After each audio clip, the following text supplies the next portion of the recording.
नमस्कार, मैं doctor Vinay Singh Yadav, associate professor राजकीय महाविद्यालय बहरोड अलवर, आपका इस कक्षा में स्वागत करता हूं, अभिनंदन करता हूं।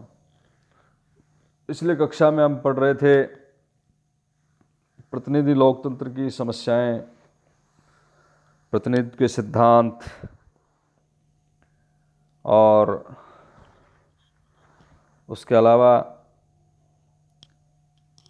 एक मतदाता किस तरह से अपने उम्मीदवारों को मत देकर चुनता है। तो उसमें अलग अलग देशों में कुछ अलग अलग निर्वाचन प्रणालियाँ होती हैं।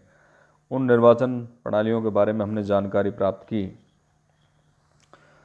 बहुल मत प्रणाली जो first past the post system है, पहले जो सबसे आगे जीत उसकी, इस प्रणाली और बहुमत प्रणाली के बारे में इसके विपरीत ये तर्क दिया जाता है कि इन प्रणालियों में जो माइनॉरिटीज़ हैं, चाहे वो धर्म की दृष्टि से हैं या किसी वर्ग विशेष की दृष्टि से, जाति की दृष्टि से अल्पसंख्यक हैं, उनको इसमें उचित प्रतिनिधित्व नहीं मिलता।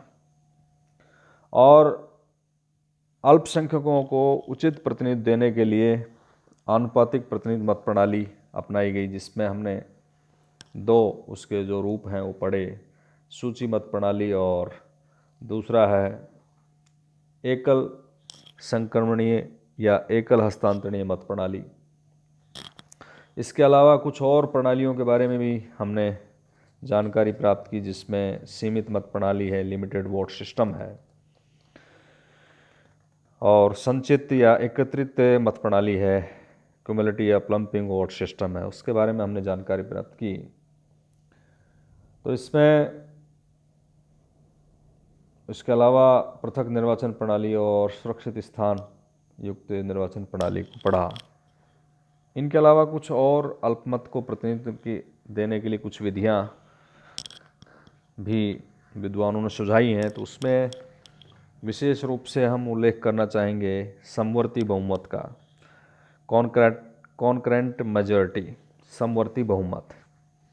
और ये कॉन्सेप्ट जो है संयुक्त राज्य अमेरिका में पैदा हुआ 19वीं शताब्दी के पूर्वार्ध में। वहाँ पर जो स्लेवरी सिस्टम था, दास प्रथा थी, उसके उन्मूलन के प्रश्न पर जो उत्तर और दक्षिण के बीच में एक विवाद पैदा हो गया, और जिसकी परिणति हुई कि अमेरिका में गृह युद्ध, सिविल वार पैदा हुआ 1861 से 65 के बीच में।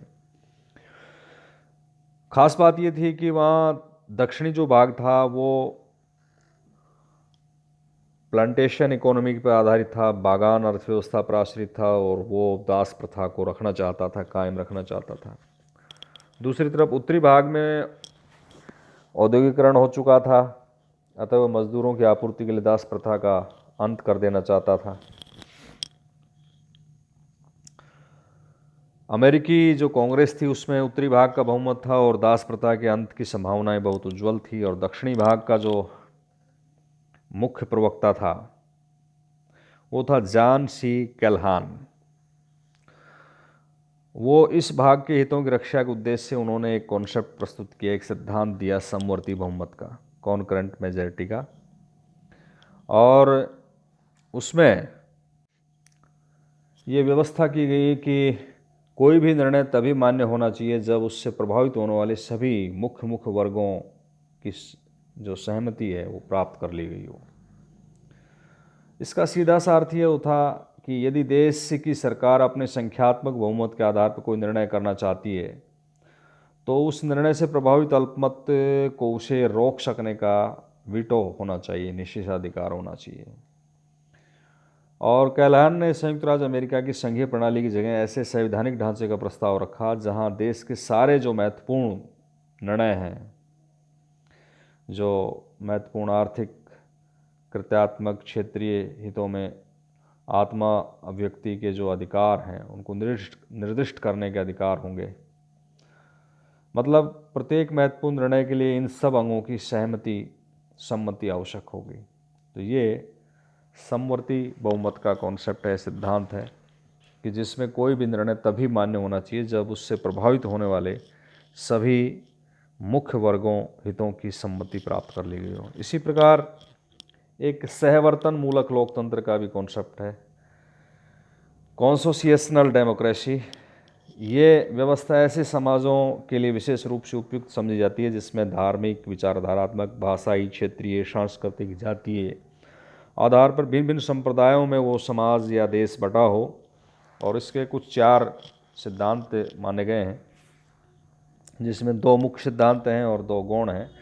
एक तो है कार्यकारी शक्ति का सम्मिलित प्रयोग होना चाहिए, मतलब महत्वपूर्ण समुदायों के प्रतिनिधि मिलीजुली सरकार बनाते हैं और राष्ट्रपति का पद तथा अन्य उच्च पद भिन्न भिन्न संप्रदायों के लिए सुरक्षित रख दिए जाते हैं। तो एक तो इसमें यह है कि कार्यकारी शक्ति का सम्मिलित प्रयोग हो।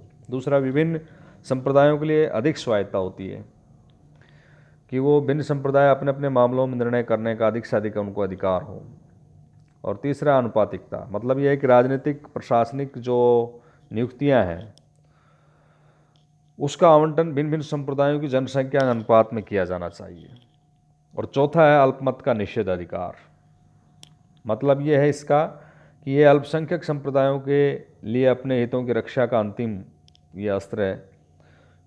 हो सकता है कि अल्पसंख्यक संप्रदाय मिलीजुली सरकार का हिस्सा होते हुए भी किसी ऐसे मामले में बहुमत के हाथों परास्त हो जाएं जिससे उनकी जो बुनियादी हित हैं उन पर आंच आती हो, तो ऐसी स्थिति में उनको निषेधाधिकार करके अपने हितों की रक्षा का अधिकार होना चाहिए। तो ये सहवर्तन मूलक लोकतंत्र का कॉन्सेप्ट है, जिसमें कार्यकारी शक्ति का सम्मिलित प्रयोग किया जाता है। विभिन्न संप्रदायों को अपने मामलों में निर्णय करने का अधिकार होते हैं और अनुपातिकता यानी राजनीतिक पदों और प्रशासनिक नियुक्तियों में जनसंख्या के अनुपात में डिवीजन आवंटन किया जाता है उनका। और अल्पमत का निषेधाधिकार होता है कि मान लो बहुमत के आधार पर कोई अल्पसंख्यक के परास्त भी हो जाए तो उसको अपने हित की संरक्षण के लिए वीटो करने का अधिकार हो। तो ये सहवर्तन मूलक लोकतंत्र है। विशेषकर ये कॉन्सेप्ट जो अल्पमत जो हैं, अल्पमत में जो रहते हैं, उनको प्रतिनिधित्व देने की कुछ विधि के रूप में इनको प्रयोग किया जाता है। तो ये विभिन्न प्रतिनिधित्व की निर्वाचन की पद्धतियां हैं। अब हम बात करेंगे कि अनुपातिक प्रतिनिधित्व प्रणाली, विशेषकर ये बीए फर्स्ट ईयर में एक बड़ा क्वेश्चन इस पर बनता है कि अनुपातिक प्रतिनिधित्व प्रणाली के गुण क्या हैं, उसके दोष क्या हैं। तो गुण दोष के बारे में चर्चा करेंगे। हमने इसको स्पष्ट किया था कि अनुपातिक प्रतिनिधित्व प्रणाली जो है अल्पसंख्यकों को उचित प्रतिनिधित्व देने के लिए बनाई जाती है। तो उसके बारे में तर्क है कि ये सच्चे अर्थों में राष्ट्रीय लोकतांत्रिक व्यवस्थापिका, इससे विधायी का निर्माण होता है इसका, क्योंकि इसमें उनके मतों के अनुसार जनसंख्या के अनुपात में प्रतिनिधित्व मिल जाता है। तो वो व्यवस्थापिका जो विधायिका बनती है वो जनता का दर्पण होती है, सभी को उचित प्रतिनिधित्व मिल जाता है। सच्चे अर्थों में एक लोकतांत्रिक व्यवस्थापिका निर्मित होती है। दूसरा है कि इसमें अल्पसंख्यकों के में सुरक्षा का भाव आता है। कैसे भाव आता है? क्योंकि वे बहुसंख्यक वर्ग की कृपा पर नहीं रहते हैं और उनको व्यवस्थापिका में, विधायिका में, नीति कानून निर्माण में पर्याप्त भागीदारी उनकी हो जाती है। तो इसलिए वो शेयरिंग करके पावर में अपने आप को सुरक्षित महसूस करते हैं। कार्यपालिका की तानाशाही का इसमें अंत हो जाता है, क्योंकि जो भी विधायिका आती है उसमें किसी भी दल को, किसी भी राजनीतिक दल को स्पष्ट बहुमत नहीं मिलता। इसलिए कुल मिलाकर कोएलिशन गवर्नमेंट बनती हैं, गठबंधन सरकारें बनती हैं, तो वो अपनी प्रकृति से तानाशाह नहीं हो सकती है।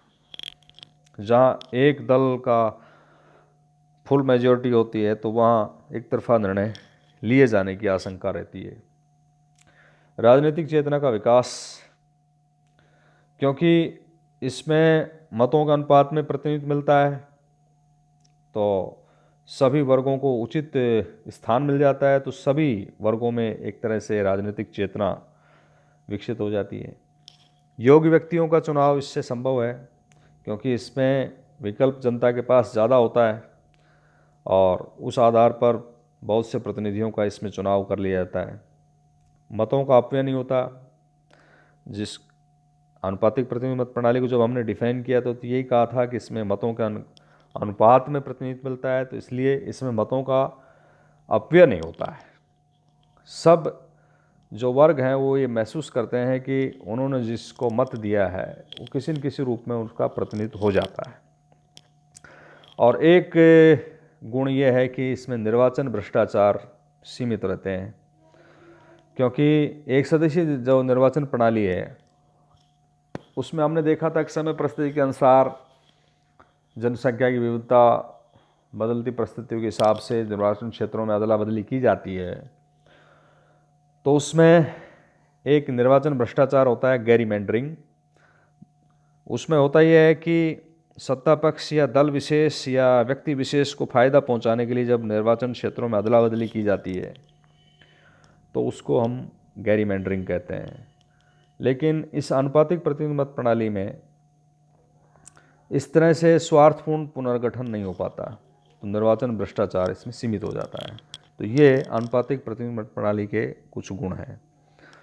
इसके अलावा आनुपातिक प्रतिनिधि मत प्रणाली के दोष या अवगुणों पर यदि चर्चा की जाए तो जो तर्क हमने पहला इसके पक्ष में गुण के रूप में दिया था वही इसके विपरीत भी दिया जाता है कि राष्ट्रीय एकता के मार्ग में बाधक है। आनुपातिक प्रतिनिधि मत प्रणाली को अपनाने पर संपूर्ण राष्ट्र जो है छोटे छोटे और प्रतिद्वंदी जो समूह है उसमें बढ़ जाता है, और राष्ट्र के छोटे छोटे जो अल्पसंख्यक वर्ग हैं अपने अपने राजनीतिक दल बना लेते हैं और चुनाव में भाग लेकर व्यवस्थापिका में प्रतिनिधित्व प्राप्त कर लेते हैं, और इस तरह से व्यवस्थापिका में लगातार संघर्ष, प्रतियोगिता और तनाव की स्थिति बन जाती है, राष्ट्र की एकता टूटने लग जाती है। दूसरा है संसदीय प्रणाली के लिए एक हानिकारक है। पहला, व्यवस्थापिका में छोटे छोटे राजनीतिक दल हो जाते हैं जिनमें विवाद और तनाव रहता है, तो इस तरह से जो व्यवस्थापिका की कार्रवाई है उसमें अनुशासनहीनता और राजनीतिक अखाड़ेबाजी के दृश्य आम हो जाते हैं। इसके अलावा छोटे छोटे राजनीतिक दल हो जाते हैं, किसी भी दल को बहुमत नहीं मिलता है, इससे संविद्ध मंत्रिमंडल बनते हैं या कहीं की गठबंधन की सरकारें बनती हैं।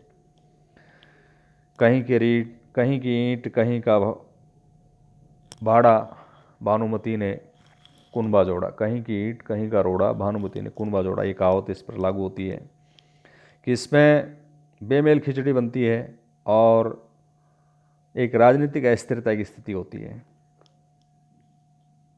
तीसरी, इसी में एक बिंदु और है कि अनेक दलों के मंत्रिमंडल बन जाते हैं और उनमें लगातार टूटना, पुनः बनना, ये स्थिति होती है, तो जनता उन दलों का सही से मूल्यांकन नहीं कर पाती है। तो ये इस स्थिति में संसदीय लोकतंत्र जो है कमज़ोर होता है। एक आलोचना या एक दोष इसका ये भी माना जाता है कि ये बहुसदस्यीय निर्वाचन प्रणाली के दोष इसमें जो पाए जाते हैं कि इसमें एक क्षेत्र में बहुत सारे प्रतिनिधि चुने जाते हैं तो उसमें जनता का और प्रतिनिधि के बीच में संपर्क का अभाव रहता है। अनेक प्रतिनिधि होने के कारण कोई भी प्रतिनिधि अपना उत्तरदायित्व स्वीकार नहीं करता और अन्य प्रतिनिधियों के ऊपर उस उत्तरदायित्व को टालता रहता है। दूसरा, लोकतंत्र में उपचुनावों का विशेष महत्व होता है और जनता के रुख का पता लगता है, लेकिन इस प्रणाली में बहुसदस्यीय निर्वाचन क्षेत्र होने के कारण उपचुनाव संभव नहीं होते हैं। एक आलोचना है, एक जटिल निर्वाचन प्रणाली है। आनुपातिक प्रतिनिधि मत प्रणाली प्रकृति से जटिल प्रणाली है। साधारण जो मतदाता है इसे समझ नहीं पाता है, और जो मतदाता समझ भी जाते हैं तो उसका कुशल प्रयोग करने में समर्थ रहते हैं। हमने बहुत बार देखा है कि जैसे राष्ट्रपति के चुनाव में विधायक और सांसद इसमें मतदान करते हैं, बहुत सारा प्रशिक्षण देने के बाद भी वो त्रुटियां करते हैं, गलतियां करते हैं। तो इस पर यह आरोप लगाया जाता है इस प्रणाली पर कि जटिल प्रणाली है, पेचीदगी वाली प्रणाली है। तो इस तरह से आनुपातिक प्रतिनिधि मत प्रणाली के ये दोष हैं। इस पर एक बड़ा क्वेश्चन बनता है परीक्षा की दृष्टि से, ये महत्वपूर्ण टॉपिक है। धन्यवाद।